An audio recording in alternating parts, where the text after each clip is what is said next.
Greetings for the day. I hope all of you are doing fine. So let me just quickly walk you through to all the things that we are going to discuss in this very session. Number one, what are real numbers?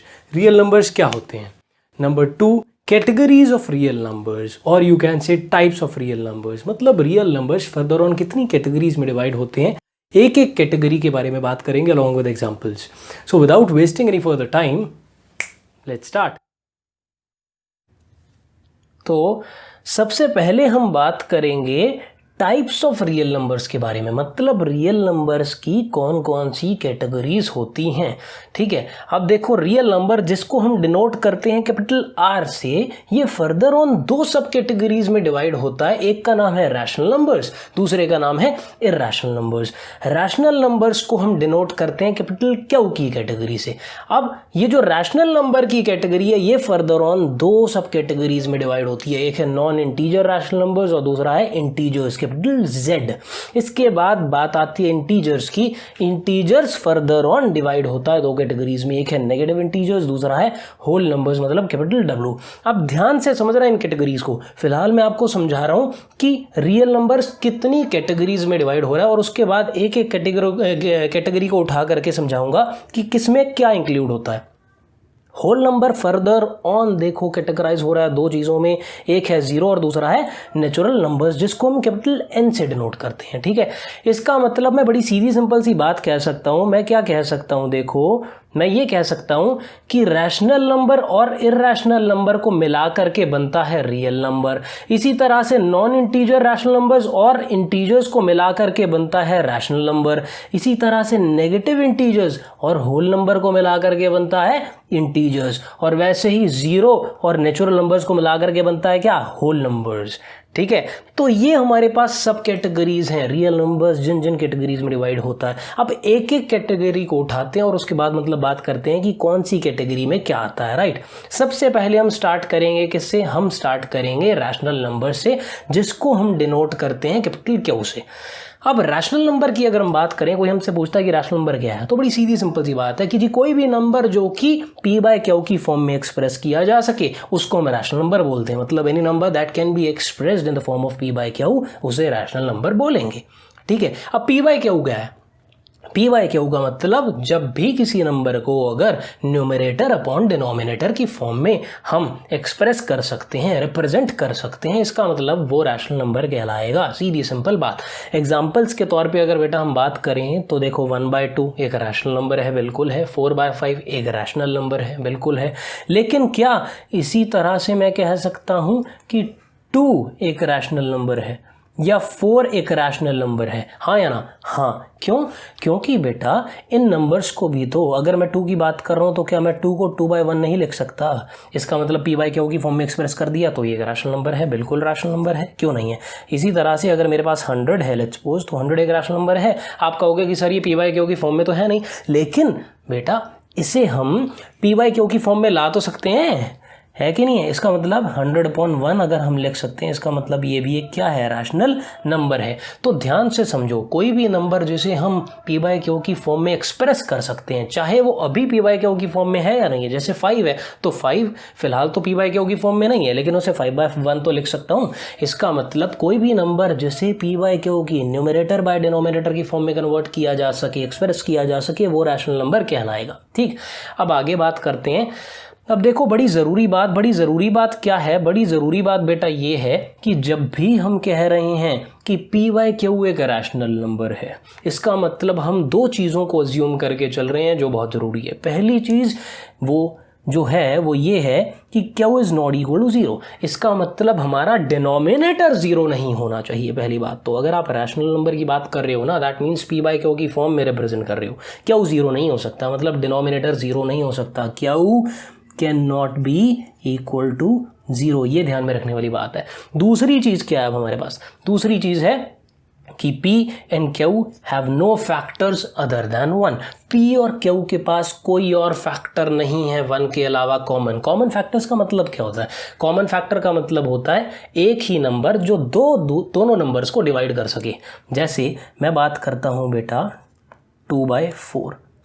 अब 2/4 मतलब यहाँ पर p 2 है और q 4 है। 2 और 4 को क्या कोई ऐसा नंबर है जो दोनों ही डिवाइड कर दे? मतलब 1 के अलावा मेरे को ऐसा लगता है कि 2 और 4 को डिवाइड करने वाला 2 खुद ही ऐसा नंबर है, मतलब 2 को डिवाइड करता है और 4 को भी कर देता है, राइट। इसका मतलब ये रैशनल नंबर नहीं हो सकता। लेकिन अभी तो हमने बात करी कि p/q की फॉर्म में अगर एक्सप्रेस हो गया तो रैशनल नंबर हो गया। तो यहां पर एक चीज है जो बहुत अच्छे से समझने वाली है। देखो p/q को जब हम रैशनल नंबर बोल रहे हैं तो दो चीजें ट्रू मान के चलनी है और मेक श्योर करना है कि वो सही हो। q नॉट इक्वल टू 0 और दूसरा p और q के बीच में कोई और कॉमन फैक्टर नहीं होना चाहिए 1 को छोड़ के, मतलब कोई ऐसा नंबर नहीं होना चाहिए 1 के अलावा जो p और q दोनों को डिवाइड कर सके, वो दोनों के टेबल में आता हो। तो क्या ये रैशनल नंबर नहीं है 2/4? ये रैशनल नंबर है। तो कैसे है? जब 2 और 4 का एक कॉमन फैक्टर है 1 के अलावा जो कि 2 है, तो ये रैशनल नंबर कैसे है? अब ये समझने के लिए बेटा हमें समझना होगा अगला कॉन्सेप्ट, बड़ा इंपॉर्टेंट, जिसका नाम है इक्विवेलेंट रैशनल नंबर्स। ठीक है, अब ये इक्विवेलेंट रैशनल नंबर्स क्या होता है? देखो जितने भी रैशनल नंबर्स हैं उनको रिप्रेजेंट करने का कोई एक यूनिक तरीका नहीं है मैथमेटिक्स में।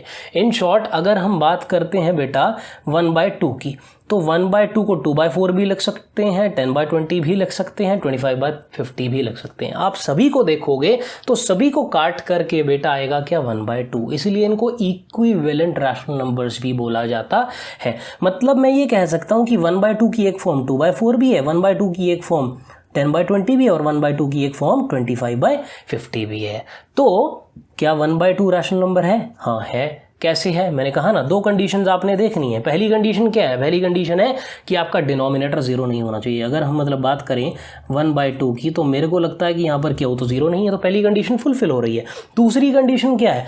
दूसरी कंडीशन कहती है कि p और q के बीच में कोई कॉमन फैक्टर नहीं होना चाहिए। 1 और 2 के बीच में कोई कॉमन फैक्टर है, मतलब कोई ऐसा नंबर है जो 1 को भी डिवाइड कर दे 2 को भी डिवाइड कर दे? नहीं है। तो इसलिए 1/2, तो दूसरी कंडीशन भी हमारी फुलफिल्ड है। इसका मतलब 1/2 रैशनल नंबर है। लेकिन अगर बात करें 25/50 की, 10/20 की, 2/4 की, क्या ये रैशनल नंबर्स की कैटेगरी में आ सकते हैं? नहीं आ सकते, क्योंकि दूसरी कंडीशन फुलफिल नहीं हो रही। आप 10/20 की बात करोगे तो 10 और 20 में बेटा जी कॉमन फैक्टर्स 1 के अलावा बहुत सारे हैं। जैसे 2 है, 2 10 को भी डिवाइड करता है, 20 को भी करता है, तो 1 के अलावा एक फैक्टर आ गया जो कि दोनों नंबर्स को डिवाइड कर रहा है, तो रैशनल नंबर की कैटेगरी में नहीं आएगा। तो इसलिए मैंने कहा कि ये कॉन्सेप्ट समझने के लिए इक्विवेलेंट रैशनल नंबर्स का फंडा आपको समझना ज़रूरी है। तो इसका मतलब जब मैंने कहा कि एक नंबर को रिप्रेजेंट करने का कोई यूनिक तरीका नहीं है मैथमेटिक्स में एक रैशनल नंबर को रिप्रेजेंट करने का। आप 1/2 को 2/4 भी बोल सकते हो, 10/20 भी बोल सकते हो, 25/50 भी बोल सकते हो, 500/1000 भी बोल सकते हो, एंड सो ऑन। लेकिन आप जब भी एक रैशनल नंबर को रिप्रेजेंट करोगे ना एज अ रैशनल नंबर या फिर नंबर लाइन पे रिप्रेजेंट करोगे, तो हमेशा उसकी सबसे लोएस्ट फॉर्म जो है, मतलब जो न्यूमरेटर और डिनोमिनेटर को काट पीट के आता है, उसके जरिए करोगे। अब जैसे 25/50 है, इसको काटोगे तो 1/2 आएगा। तो 25/50 को बेटा जी अगर आपने रिप्रेजेंट करना है, अगर आपने 25/50 को रिप्रेजेंट करना है नंबर लाइन पे, तो आप इस्तेमाल करोगे 1/2। इसी तरह से 10/20 को अगर नंबर लाइन पर रिप्रेजेंट करना है तो भी आप यूज़ करोगे 1/2। इसी तरह से 2/4 को करना है तो भी क्या करोगे? 1/2। तो ये होता है फंडा। इस तरह से मतलब हमारी चीज़ें चलती हैं रैशनल नंबर्स की। अब हम आगे बढ़ते हैं और आगे की बात करते हैं। अगला जो हमारा नंबर आता है बेटा, अगला तरह का, वो आता है इंटीजर्स। तो अभी हमने देखो बात करी रैशनल नंबर्स और इरैशनल नंबर की। अब हम बात कर रहे हैं किसकी? इंटीजर्स की, जो किसकी कैटेगरी में आ रहा है? रैशनल नंबर की कैटेगरी में आ रहा है। इसका मतलब कहीं ना कहीं इंटीजर्स की अगर हम बात करें तो रियल रैशनल नंबर की कैटेगरी में ही है ये भी। तो इंटीजर जिसको हम कैपिटल Z से डिनोट करते हैं, क्या मतलब हुआ? इंटीजर का मतलब एक ऐसा कलेक्शन जो कि नेगेटिव नंबर से बनता है और होल नंबर से बनता है। इसका मतलब होल नंबर्स आ गए। होल नंबर्स में बेटा आते हैं 0, इसकी आगे हम बात करेंगे होल नंबर्स की। होल नंबर का मतलब 0 से लेकर के जहां तक आपकी गिनती जाती है, मतलब 0 से इन्फिनिटी, 0 1 2 3 एंड सो ऑन। तो जब हम कहते हैं कि इंटीजर कलेक्शन है नेगेटिव और होल नंबर्स का, इसका मतलब इसमें होल नंबर्स तो आ ही गए, लेकिन होल नंबर के साथ साथ नेगेटिव नंबर भी आ गए। जैसे हमने कहा देखो -4 -2 0 1 5, तो यहाँ नेगेटिव नंबर्स भी आ गए बेटा, और 0 भी आ गया, और पॉजिटिव नंबर्स भी आ गए सारे के सारे। तो इंटीजर एक कलेक्शन है किसका? नेगेटिव नंबर्स और होल नंबर्स का। ठीक है, अब हम बात करेंगे नॉन इंटीजर रैशनल नंबर्स के बारे में, जो हमारी क्या है अगली कैटेगरी है। नॉन इंटीजर रैशनल नंबर माने ये। अब देखो रैशनल नंबर दो कैटेगरी में डिवाइड हुआ, नॉन इंटीजर रैशनल नंबर्स और दूसरा इंटीजर्स। ठीक है, इंटीजर्स की अभी हमने बात करी, मतलब जो कि कलेक्शन है होल नंबर और किसका, नेगेटिव नंबर्स का। अब नॉन इंटीजर रैशनल नंबर नाम ही बता रहा है कि ये कौन से रैशनल नंबर्स हैं, मतलब ऐसे रैशनल नंबर्स जो इंटीजर इन्वॉल्व नहीं करते। इसका मतलब इसमें इंटीजर्स नहीं होने चाहिए, बस सिर्फ और सिर्फ इंटीजर नहीं है इसमें, बाकी जितने भी नंबर्स आ जाते हैं वो सारे किस कैटेगरी में आ जाते हैं, नॉन इंटीजर रैशनल नंबर में आ जाते हैं। अब इसके बारे में हम और थोड़ी बात करेंगे, लेकिन इस टॉपिक के एंड में बात करेंगे। ठीक है, फॉर द टाइम बीइंग हम आगे बढ़ेंगे और अगले टॉपिक की बात करेंगे, जिसका नाम है हमारा क्या, जिसका नाम है नेगेटिव इंटीजर्स। अब देखो इंटीजर जो है हमारा दो कैटेगरीज में डिवाइड हुआ है। अगर हम बात करें, पहली कैटेगरी है नेगेटिव इंटीजर्स, दूसरी है होल नंबर्स, दोनों की बात करेंगे। तो नेगेटिव इंटीजर्स की बात कर रहे हैं बेटा, तो सिंपल सी बात है, इसका मतलब इस कैटेगरी में, ये ऐसी कैटेगरी है इंटीजर्स की जिसमें सारे नेगेटिव नंबर्स आते हैं, -1, -2, -3, -8, -100 एंड सो ऑन। मतलब ऑल द नेगेटिव नंबर्स, कोई भी पॉजिटिव नंबर नहीं आएगा यहाँ पर, सभी के सभी नेगेटिव नंबर्स आएंगे। तो इंटीजर्स की दो कैटेगरीज की हम बात कर रहे हैं, उसमें से एक है नेगेटिव इंटीजर। नेगेटिव इंटीजर में सारे नेगेटिव नंबर्स आ जाएंगे, सिर्फ क्या, ओनली नेगेटिव, सिर्फ नेगेटिव नंबर्स की मतलब हम यहाँ बात कर रहे हैं। इसी तरह से अब मूव ऑन करते हैं अगली कैटेगरी पे, जिसका नाम है क्या, होल नंबर्स। अब होल नंबर की अगर हम बात करते हैं, जिसको हम कैपिटल W से डिनोट करते हैं बेटा, होल नंबर का मतलब ऐसा कलेक्शन इंटीजर्स का जहां पर खाली पॉजिटिव इंटीजर्स और जीरो मिलेगा आपको, और कोई फ्रैक्शन नहीं मिलेगा। इसका मतलब कोई भी फ्रैक्शनल पार्ट नहीं होगा, ऐसा पार्ट नहीं होगा कि 2/3 है, 4/8 है एंड सो ऑन, मतलब इस तरह का नहीं होगा। तो होल नंबर का मतलब आपका क्या हो गया, 0 हो गया, 1 हो गया, 2 हो गया, 3 हो गया, 4 हो गया एंड सो ऑन। कितने सारे हमारे पास नंबर्स होते हैं।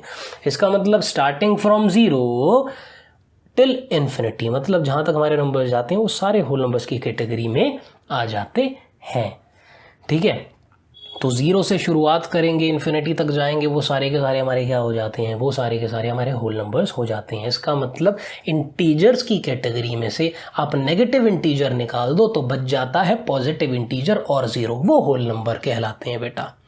ठीक है, अब बात करते हैं होल नंबर्स को ही फर्दर ऑन डिवाइड करने की। अब अगर आप देखो होल नंबर्स को अगर हम डिवाइड करेंगे, ये देखो जरा, हम होल नंबर को अगर देखें तो सब कैटेगराइज हो रहा है दो कैटेगरी में, इसका मतलब 0 और नेचुरल नंबर्स। अभी मैंने बात करी कि होल नंबर्स की शुरुआत होती है 0 से और ये जाते हैं इन्फिनिटी तक। ठीक है, अब यही होल नंबर में से अगर मैं 0 निकाल दूं और मैं बाकी नंबर्स पकड़ लूँ, मतलब 1 2 3 4 and so on till infinity, वो सारे के सारे किस कैटेगरी में आ गए बेटा, वो आगे नेचुरल नंबर्स की कैटेगरी में, जिसको हम कैपिटल N से डिनोट करते हैं। ठीक है, तो देखो पहला पॉइंट क्या कहता है, any integer greater than 0 is a natural number. कोई भी इंटीजर जो 0 से बड़ा है, 0 नहीं है, 0 से बड़ा है, इसका मतलब 0 से बड़ा 1 2 3 4 and so on till infinity, जितने भी नंबर्स आएंगे वो नेचुरल नंबर की कैटेगरी में आ जाएंगे। 1 हो गया, 4 हो गया, 100 हो गया, 230 एंड सो ऑन, कितने नंबर्स। अब इनको काउंटिंग नंबर्स भी हम कभी कभी बोल देते हैं। इनको काउंटिंग नंबर्स क्यों बोलते हैं, क्योंकि हम नेचुरल नंबर्स का इस्तेमाल बेसिकली किसी भी चीज़ की क्वांटिटी को एक्सप्रेस करने के लिए करते हैं। जैसे मैंने कहा 4 एप्पल्स, मैंने कहा 5 पेंसिल्स, मैंने कहा 10 इरेजर्स, है ना, एंड सो ऑन। तो इसलिए कभी कभी इनको काउंटिंग नंबर्स भी बोल दिया जाता है, क्योंकि हम नेचुरली इन नंबर्स का इस्तेमाल किसी भी चीज़ की क्वांटिटी को एक्सप्रेस करने के लिए करते हैं। बड़ी सीधी सिंपल सी बात है। ठीक है, अब इसके बाद जो हमारी बात आती है बेटा, वो आती है इर्रेशनल नंबर्स की। अब हमारे सारे के सारे रैशनल नंबर्स देखो कवर हो चुके हैं। अब अगली बात जो हमारी आती है बड़ी ज़रूरी, वो आती है इर्रेशनल नंबर्स की, जिसके बारे में हम बात करेंगे। अब इर्रेशनल नंबर्स क्या है, जस्ट ऑपोजिट है रैशनल नंबर्स का। इर्रेशनल नंबर्स का मतलब ऐसे नंबर्स जिनको कि P/Q की फॉर्म में एक्सप्रेस ना किया जा सके, है ना, ऐसे numbers which can not B expressed in the form of P/Q। अब यहाँ पर बड़ी स्टूडेंट्स को, बच्चों को कन्फ्यूजन होती है। कन्फ्यूजन क्या होती है कि सर जब हम सभी नंबर्स को मतलब जो है कैटेगराइज कर सकते हैं रैशनल में, तो इर्रेशनल कौन सा हुआ। मेरे कहने का मतलब है जैसे 2 है, अब आप कहो कि हर वो नंबर जो P/Q की फॉर्म में रिप्रेजेंट कराया जा सकता है, इसका मतलब वो क्या है, वो एक रैशनल नंबर है। वो एक रैशनल नंबर है ना। जैसे 2 है तो 2 को मैं 2/1 बोल सकता हूँ, इसका मतलब रैशनल नंबर है। तो ऐसे तो हर नंबर के अपॉन में 1 लगा करके उसे रैशनल नंबर बोला जा सकता है। तो इरैशनल कौन सा हुआ, है ना। अब इस बात को समझने के लिए हमें समझनी होंगी बड़ी ज़रूरी बातें। तो अब इस बात को समझने के लिए हमें समझनी है बड़ी ही ज़रूरी बातें, जिसका नाम है डेसिमल एक्सपेंशंस। अब बेटा देखो, कोई भी अगर नंबर है हमारे पास जो फ्रैक्शनल फॉर्म में है, मतलब p/q की फॉर्म में है, न्यूमरेटर बाय डिनोमिनेटर की फॉर्म में है, अब उसके डेसिमल एक्सपेंशंस होते हैं। मतलब आप जब उसे डिवाइड करते हो तो जो आंसर आता है ना, जो क्वेश्चन आता है, उसको हम डेसिमल एक्सपेंशन बोलते हैं उसका, ठीक है। अब ये जो डेसिमल एक्सपेंशन है ना बेटा, ये 2 कैटेगरीज में फर्दर ऑन डिवाइड होता है। देखो, पहला है टर्मिनेटिंग डेसिमल एक्सपेंशन और दूसरा है नॉन टर्मिनेटिंग डेसिमल एक्सपेंशन। नाम से ही पता चलता है। देखो, टर्मिनेटिंग डेसिमल एक्सपेंशन का मतलब क्या है? What do you mean by terminating decimal expansion? Terminating का मतलब द वन विच टर्मिनेट्स, मतलब ऐसा डेसिमल एक्सपेंशन जो खत्म हो जाए एक पर्टिकुलर पॉइंट ऑफ टाइम के बाद। जैसे 1/2 है बेटा, एग्जांपल के तौर पे बात करें तो 1/2 मतलब जब आप 1 को 2 से डिवाइड करते हो, आपका क्वेश्चन आता है 0.5, तो टर्मिनेट हो गया ना। इसका मतलब आपने डिवाइड किया और वो डिवीजन एक पर्टिकुलर पॉइंट ऑफ टाइम के बाद खत्म हो गया, कुछ समय बाद, उसे कहते हैं टर्मिनेटिंग डेसिमल एक्सपेंशन बेटा, ठीक है। ऐसे ही एक और एग्जांपल की बात करें तो जैसे 4/5 है। अगर हम 4/5 की बात करते हैं तो 4 को 5 से जब हम डिवाइड करेंगे तो आंसर आएगा 0.8। फर्दर ऑन फिर रुक गया, टर्मिनेट कर गया, तो इसको बोलेंगे टर्मिनेटिंग डेसिमल एक्सपेंशन। ये भी बोल सकते हैं कि 4/5 has a terminating decimal expansion, 1/2 has a terminating decimal expansion, ठीक है। अब नॉन टर्मिनेटिंग डेसिमल एक्सपेंशन का मतलब जस्ट ऑपोजिट। इसका मतलब कि ऐसा डेसिमल एक्सपेंशन जो टर्मिनेट ना हो, जो टर्मिनेट नहीं होगा, जो रुकेगा ही नहीं। अब इसमें भी देखो 2 कैटेगरीज आती हैं। एक आती है नॉन टर्मिनेटिंग रेकरिंग, मतलब नॉन टर्मिनेटिंग रेकरिंग बोल लो या नॉन टर्मिनेटिंग रिपीटिंग बोल लो। दूसरी आती है नॉन टर्मिनेटिंग नॉन रेकरिंग, मतलब नॉन रिपीटिंग। अब ये क्या है, इसको ज़रा ध्यान से समझते हैं। पहले हम बात करेंगे नॉन टर्मिनेटिंग रेकरिंग की, मतलब रिपीटिंग की। अब बेटा देखो, ये ऐसे डेसिमल एक्सपेंशंस हैं, पहली बात तो जो मतलब रिपीट होते चले जाएंगे। आप डिवाइड करोगे और ये रिपीट होते चले जाएंगे। जैसे एग्जांपल के तौर पे हम बात करें तो 1/7 है। 1/7 को जब आप डिवाइड करते हो, मतलब आप 1 को 7 से डिवाइड करते हो, देखो आपका क्वेश्चन क्या आता है, 0.142857। उसके बाद अगेन ये रिपीट होना शुरू हो गया। देखो 142857 डॉट डॉट डॉट डॉट का मतलब क्या है, डॉट डॉट सिग्निफाई करता है जहां आपने मतलब डॉट डॉट लगा दिया ना डेसिमल एक्सपेंशन के आगे, इसका मतलब वो डेसिमल एक्सपेंशन नॉन टर्मिनेटिंग है। वो कंटिन्यू चलता चला जाएगा, चलता चला जाएगा, चलता चला जाएगा, रुकेगा नहीं, ठीक है।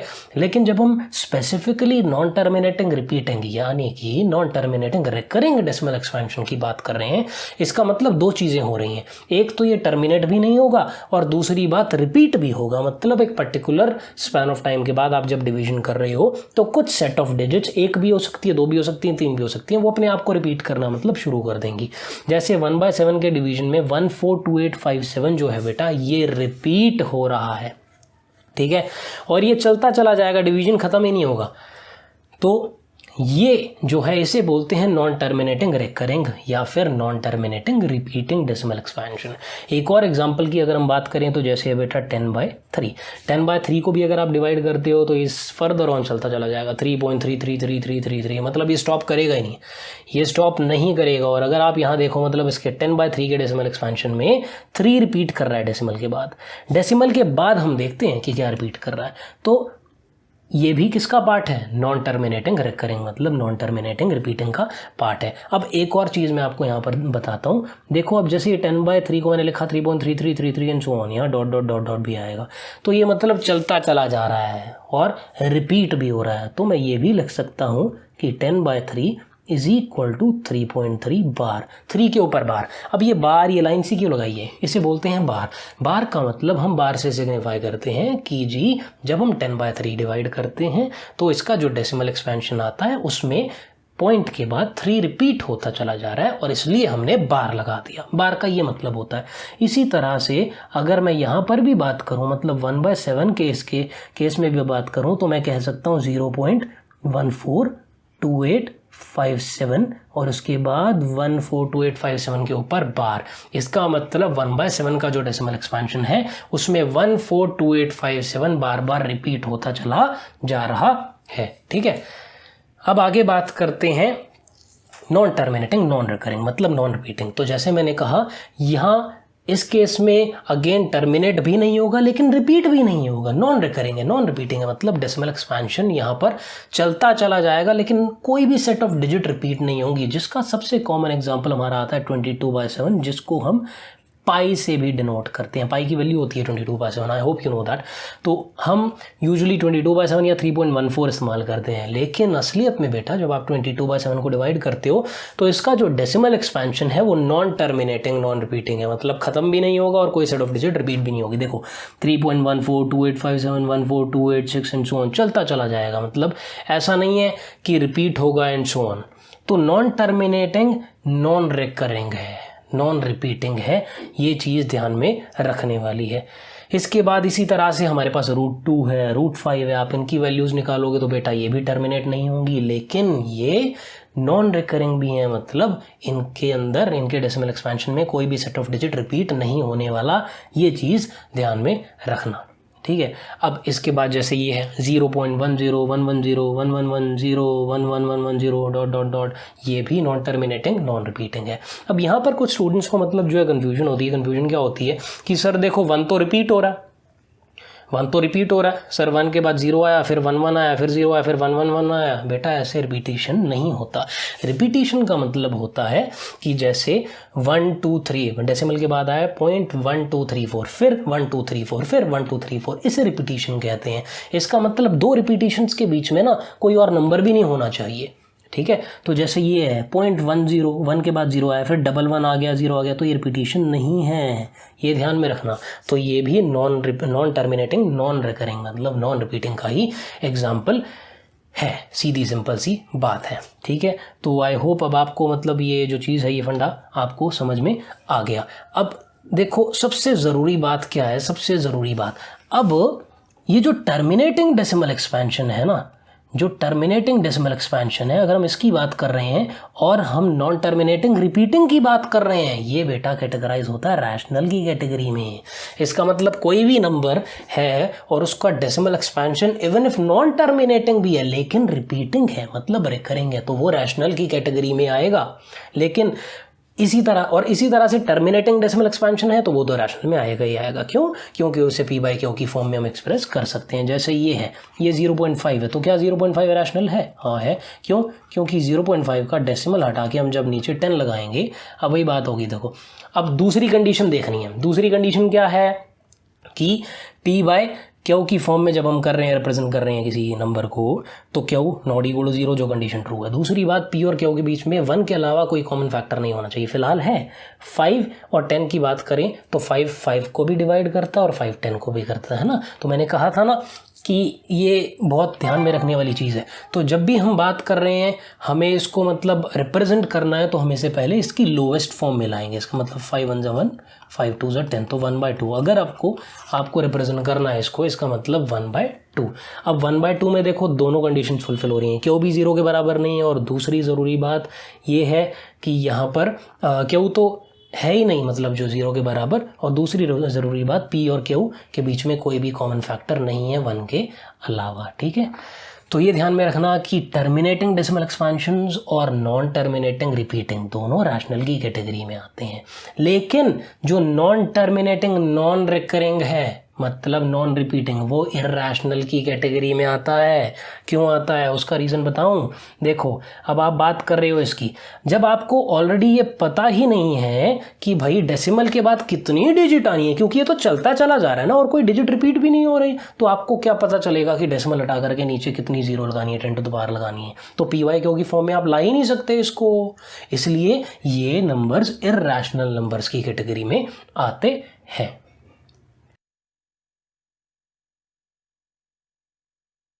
So I hope you understood all the things that we discussed in the video.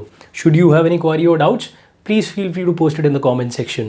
For any further details like one-to-one live sessions, you may visit my website at www.inclasslearning.com. See you in the next session. Bye-bye.